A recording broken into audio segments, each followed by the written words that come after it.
नमस्कार दोस्तों, ज्ञान संचार बाय बीएसपी यूट्यूब चैनल की इस हिंदी व्याकरण की ऑनलाइन क्लास में आपका हार्दिक स्वागत है। आपका हार्दिक अभिनंदन है। देखिए, हम अविकारी शब्द पढ़ रहे थे और अविकारी शब्द के अंदर हम क्रिया विशेषण को कंप्लीट कर चुके हैं, पूर्ण कर चुके हैं। आज हम अन्य 3 अविकारी शब्द और रहते हैं। हम उन तीनों अविकारी शब्दों के ऊपर विस्तृत वार्ता करने की कोशिश करेंगे और अंत में मैं आपको एक ही लाइन के अंदर चारों अविकारी शब्द सिखा दूंगा।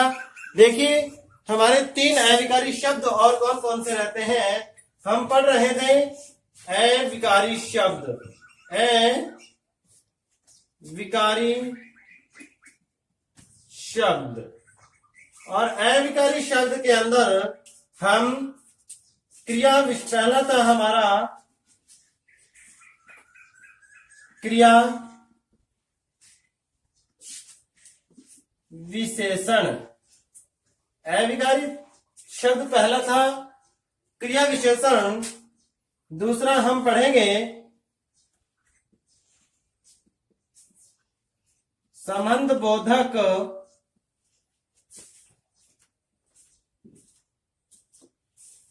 अव्यय। तीसरा पढ़ेंगे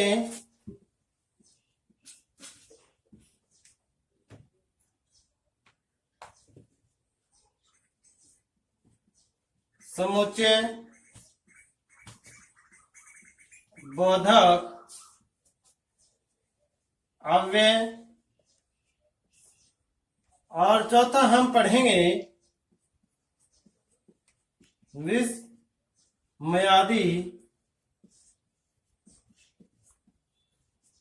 बोधक अव्यय। देखिए, हम पहला क्रिया विशेषण कंप्लीट कर चुके हैं। इसके बाद हम पढ़ेंगे संबंध बोधक अव्यय। इसके बाद पढ़ेंगे समुच्चय बोधक अव्यय। इसके बाद पढ़ेंगे विस्मयादि बोधक अव्यय। देखिए, इन 3 के अंदर कुछ चीजें कॉमन है।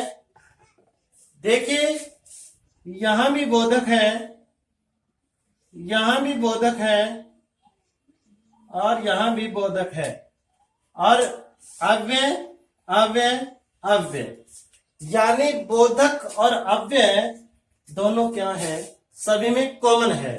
अब बोधक का मतलब होता है बोध कराने वाला, बोध कराने वाला। और हिंदी व्याकरण के बहुत सारे ऐसे टॉपिक हैं, यदि आपको उस टॉपिक का नाम, उस टॉपिक के नाम को यदि डिफाइन करना आ गया, उस टॉपिक के नाम का अर्थ यदि आपको पता है, वो टॉपिक अपने आप में कंप्लीट हो जाता है, पूर्ण हो जाता है। और अव्यय का मतलब होता है अव्यय। क्या है, मैं एक बार में पहले चर्चा कर चुका हूं। अव्यय, अ का मतलब ना हो या बिना, और व्यय का मतलब खर्च, जो कभी खर्च ना हो, यानी जो कभी परिवर्तित ना हो। अव्यय का क्या मतलब होता है, जो कभी परिवर्तित ना हो। और बोधक का क्या मतलब होता है, बोध कराने वाला। अब आगे देखिए, बोध किसका कराएगा, संबंध बोधक अव्यय में बोध किसका कराएगा, संबंध का कराएगा। संबंध, यानी कि संबंध का बोध कराने वाला अव्यय कौन सा होता है, संबंध बोधक अव्यय। समुच्चय, यानी समुच्चय का मतलब होता है समूह, समुच्चय का मतलब होता है समूह, यानी समूह का बोध कराने वाला समुच्चय बोधक अव्यय कहलाता है। और विस्मयादि, देखिए ये 2 शब्दों से मिलकर के बना है।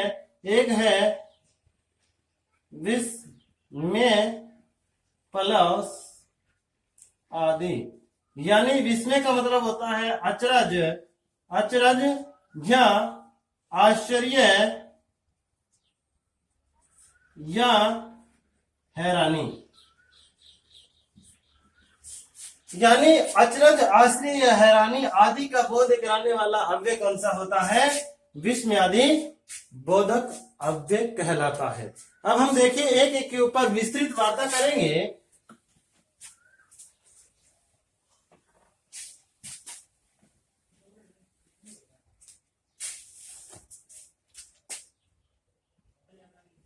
पहला है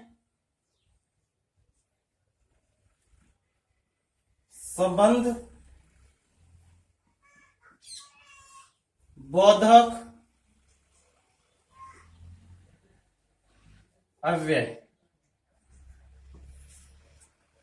देखिए संबंध बोधक अव्यय क्या होता है?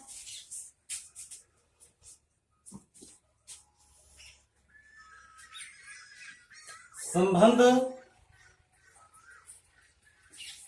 का बोध कराने वाले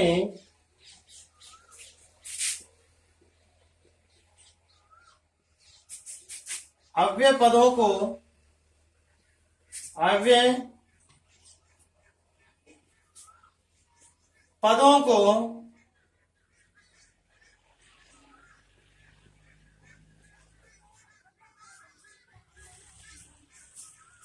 संबंध बोधक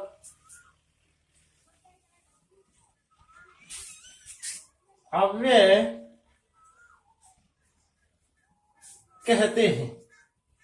देखिए संबंध का बोध कराने वाले अव्यय पदों को संबंध बोधक अव्यय कहते हैं। देखिए मैंने एक शब्द का प्रयोग किया है, पद। पद क्या होता है? जब शब्द किसी वाक्य में प्रयोग किए जाएं, जब शब्दों का प्रयोग वाक्य में हो जाए तो वो शब्द न रह करके पद बन जाते हैं। वो शब्द न रह करके पद बन जाते हैं। अब देखिए संबंध, किनके बीच संबंध बताएंगे? तो वो बताएंगे, देखिए आपको मैं क्लियर कर दूं एक बात, कभी भी अव्ययों का प्रयोग परिभाषा के आधार पर नहीं होता। ये डिपेंड करते हैं, ये निर्भर करते हैं उनकी स्थिति के ऊपर। भी स्थिति क्या है, कंडीशन क्या है, इनका प्रभाव कंडीशन पर पड़ता है, स्थिति पर ज्यादा पड़ता है, न कि परिभाषा से। और ना ही कभी परिभाषा से क्वेश्चन निकलते हैं। प्रश्न हमेशा परीक्षा के अंदर इनकी स्थिति यानी कि प्रयोग की स्थिति क्या है, प्रयोग की स्थिति के आधार पर इनके प्रश्न बनाए जाते हैं, पूछे जाते हैं, और इनके उत्तर भी अव्ययों के प्रयोग की स्थिति के आधार पर दिए जाते हैं। देखिए संबंध का बोध कराते हैं किनके बीच? देखिए मैं यहां लिख रहा हूं, किनके बीच संबंध का बोध कराते हैं?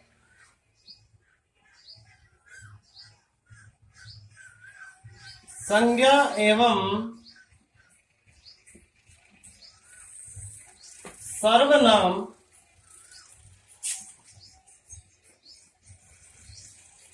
पदों के बीच संबंध का बोध कराने वाले संज्ञा एवं सर्वनाम पदों के बीच संबंध का बोध कराने वाले अव्यय पदों को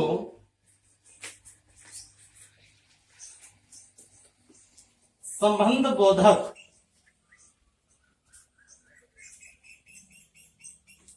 अव्यय कहते हैं। अव्यय कहते हैं। उदाहरण के माध्यम से समझिए। पलक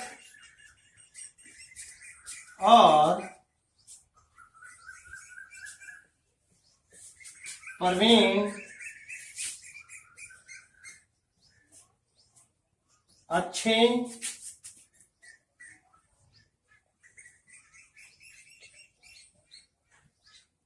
विद्यार्थी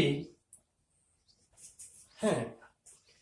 देखिए पलक एक संज्ञा शब्द है और प्रवीण भी एक संज्ञा शब्द है। पलक और संबंध, पलक और प्रवीण को जोड़ने का कार्य कौन कर रहा है, इनके आपस में संबंध बताने का कार्य कौन कर रहा है, और कर रहा है जब दो संज्ञा या सर्वनाम शब्दों को जो जोड़ने का कार्य करता है, उनके बीच संबंध बताने का कार्य करता है, उसे हम कहते हैं संबंध बोधक अव्यय। ये क्या हुआ? संबंध बोधक अव्यय। देखिए यहां ये संबंध बोधक अव्यय के अंदर आया और मैं इसी शब्द को मैं आपको आपके सामने समुच्चय बोधक अव्यय के अंदर भी प्रस्तुत करूंगा। इसके बहुत सारे उदाहरण हैं। देखिए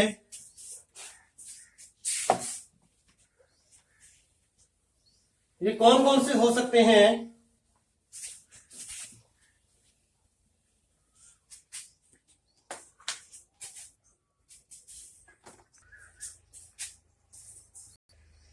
देखिए संबंध बोधक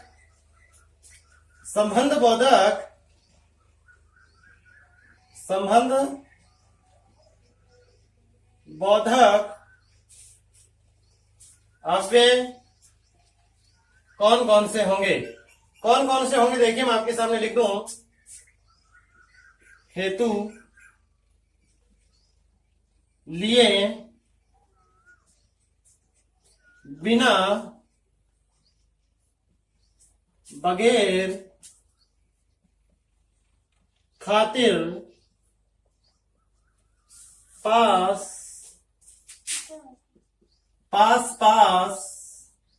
और होंगे सहचारण, सहित,